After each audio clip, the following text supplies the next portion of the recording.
Guys, hano ngiye kubereka ibintu bitatu bituma umunyeshuri atsindwa ikizamini ariko biturutse ku mpamvu z'umwarimu.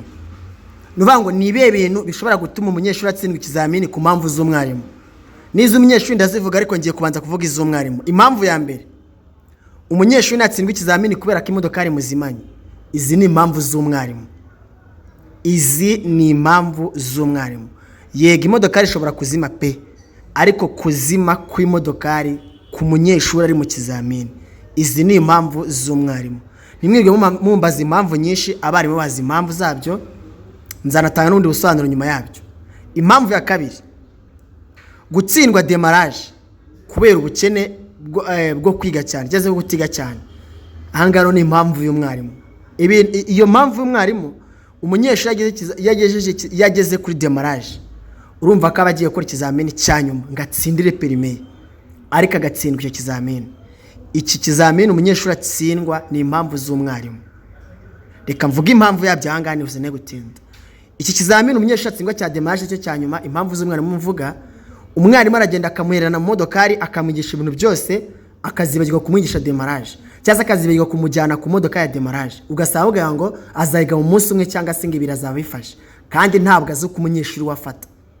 Urumuri atekerereza umuntu kandi utazi ukuntu afata. Iyo ni impamvu ya kabiri yatuma umunyeshuri atsindwa ikizamini biturutse ku mpamvu z'umwarimu. Jyana umunyeshuri ku modoka ya demarage yige nibura iminsi hagati y'5 n'8. Hanabayiga n'ibyumweru 2 reka, kuko abantu bafata bitandukanye. Yige demarage neza, uko yize imodokari yawe neza anabyige no kuri demarage neza. Impamvu ya gatatu yatuma umunyeshuri atsindwa ikizamini kubera mwarimu, ubwoba bw'umunyeshuri. Guys, anga ushaka kutabyumva neza. Igihe cyose umunyeshuri azatsindwa ikizamini kubera ubwoba, gutitira, ko na polisi akagira ubwoba, izi ni impamvu z'umwarimu. Ngiye ndatanga impamvu. Ku kazi hano iwacu nkora, bigeze babaza umwarimu umwe mu barimu bigishaga, baramubaza bati se kuki abanyeshuri benshi batsindwa ibizamini? Arasubiza ngo abanyeshuri ngo babonye uniforme z'umupolisi ngo bagira ubwoba. Ibaza ikibazo umukozi yasubije boss we. Ibyo bintu rero ikibazo icyo nshaka kumvikanisha ni cyane. Igihe cyose umunyeshuri akora ikizamini afite ubwoba ni impamvu z'umwarimu. Niba umunyeshuri yiga ikizamini cyangwa se yiga imodokari yawe, mutangizanye kumwumvisha umupolisi kurinda akoze ikizamini. Umushyire gitsure cya polisi, umwumvisha ubukangishe bwa polisi, ibyo bintu bya brag mu batera, kubasekera mu batera bakurikiza kubigisha. Ibi bintu bituma umunyeshuri akora ikizamini yisanzuye, yagera imbere n'uniforme y'umupolisi ugasanga kubasereye byanze. Yasaba umupolisi abayiseriye ugasanga we noneho byanze. Ugasanga umunyeshuri atangiye kugira ubwoba. Bababwira ati sinyanga, ugatangira kubona ikaramu ikigwise hasi. Kwikubita hasi ubwo kabiri gatatu ubwoba bwatangiye kuza. Umupolisi yamubwira nabi ugasanga bibaye ikibazo umunyeshuri, cyane igitsina gore. Mu kibane seriye mubigisha imodokari nta brag, mwabagabo mwe mwabasore mwigisha imodokari. Igisha umunyeshuri imodokari nta brag nyinshi ufite. Umwereke ko icyamuzanye ari kwiga gusa. Ibyo byo tu brag umuteraho umuzana hirya no hino umusekera, no. Mukoresha yego simvuze ngo umwange bigaragara, ahubwo mwigisha ikizamini, umwigisha uko imodoka bayikora, nakora ibintu bibi umucyahe, nyine umwereke inzira yose itari nziza yakoze cyase yanyuzemo, kandi umwerekesha igitsure cyawe.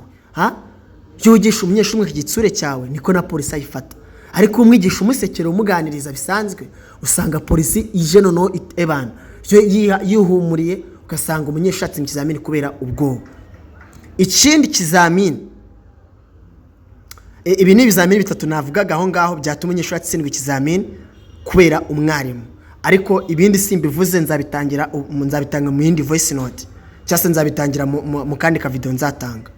Hano tugiye kwerekana impamvu zatuma umunyeshuri akora ikizamini ariko akagikora ku buryo ashobora kubura perime biturutse ku mpamvu ye. Ikintu cya mbere cyatuma umunyeshuri akora ikizamini agatsindwa cyangwa se akeneye perime ntayibone, icya mbere ni umwanya. Wa munyeshuri niba uzi gushaka perime yiha umwanya. Icya kabiri ngo ni ekonomi y'amafaranga. Rekura amafaranga yose mwarimu agusabye mu gihe wiga imodokari. Amafaranga yose mwarimu agusabye yiga imodokari uyisobanukirwe umenye se nyine ariko yagusabye mu buryo bwo kwiga nyine apana. Niba kubwiye ngo utanga amafaranga 10,000 byo kwiga imodokari kuko ntabwo uratumenye neza, yamuhe. Yego umuntu rwose ariko nyine wiga imodokari. Ikindi cya gatatu ku munyeshuri, nyuma yo kubanza guha umwanya icyo kintu no gutanga amafaranga afatika kugira ngo ige imodokari neza uyimenye isobanukirwe, kuko izi imodokari neza ntabwo utsindwa ikizamini, niyo watsindwa rimwe ntabwo watsindwa bwa kabiri. Impamvu ya gatatu ku munyeshuri yatuma akora ikizamini agatsindwa byaturutse ku mpamvu z'umunyeshuri. Ni igihe cyose ujya gukora ikizamini wamaze kwisetingamo kuri butsinde. Wagiye gukora ikizamini uzi ko wize neza mbere yo kujya kuvuga ko utsinda. Gutsinda birimo ibintu bibiri, hari ukwigira icyizere cyo hanze no kugira icyo bita over confidence, icyizere cya kindi kirenze icyizere. Ubwo ngubwo rero icyo gihe umunyeshuri azakora ikizamini mu bwo buryo bizamucanga. Jya gukora ikizamini ufite icyizere ariko kitari cyinshi. Nanone ariko ntubu umuswa si tuvuge ngo ubaye umuswa burundu, kubyumva. Ikindi nujya gukora ikizamini irinde kugenda watumiye abantu. Ugiye gukora ikizamini ubwiye murumuna wawe, ubwiye mukuru wawe, ubwiye sister wawe, ubwiye papa wawe, ubwiye mama wawe, bose urababwiye n'uri ku ishuri primaire nawe uramubwiye ngo ufite ikizamini, ngiye kuzanga utwara modokari. Iyo permis ugiye kureba uburyo wize mu buryo gukora ikizamini wumva ibyo bintu bisa. Hari n'igihe uganiriza n'umuntu ugasanga itariki ikizamini bose bayishyize mu mutwe bagiye gutega iminsi. Twese tuzi ko twemera biriya bintu, nawe urabyumva, sinshatse kuvuga byinshi. Niba uzi ko ugiye gukora ikizamini tegura ibintu bikiri mu ibanga rikomeye. Uzabatungura babwira ko ufite permis aho kubatungura babwira ko ufite ikizamini. Bigire ibanga. Nibyo nandi kuvuga hanga, gira ibanga. Ikindi rero sasa ushobora kuba wakirinda mu gihe ukora ikizamini, irinde gutinya site y'ikizamini. Ngo sinakora Nyamagabe, ngo sinakora Huye, ngo kwa Kongo baratsindwa cyane, ngo sinakora ku Gisozi kwa ko baratsindwa cyane. No. Igihe cyose uzi imodokari anose wakora ikizamini. Igihe cyose uzi imodokari anose wakora ikizamini. Ibyo nibyo bitangira kukurema mu ubwo. Ikindi navuga cyatuma umunyeshuri akora ikizamini agatsindwa giturutse ku mpamvu z'umwarimu. Hano ndatangaruka ku mwarimu hano cyanyuma. Igihe cyose umwarimu azajya asaba umunyeshuri kenshi amafaranga, ibyo bintu bizatuma umunyeshuri adakora ikizamini uko bikwiye pe. Mwabarimu muhagarike gusaba abanyeshuri banya amafaranga. Kuvuga ngo nywera lisansi ngo tujyana hangana, ibyo ngibyo bigabanye my dear. Uko uzabikora icyumweru kimwe, bitatu cyangwa bine, niba kumenyera bose bazatangira kugucikaho. Kandi ikindi iyo yabuze utangira kwigisha abantu uvuga nabi kwa ko buzi amafaranga bajyaga baguha. Buriya niyo mpamvu tips atari nziza hano hose. Tips ni nziza, tip ni nziza ako ntago ari nziza hano hose.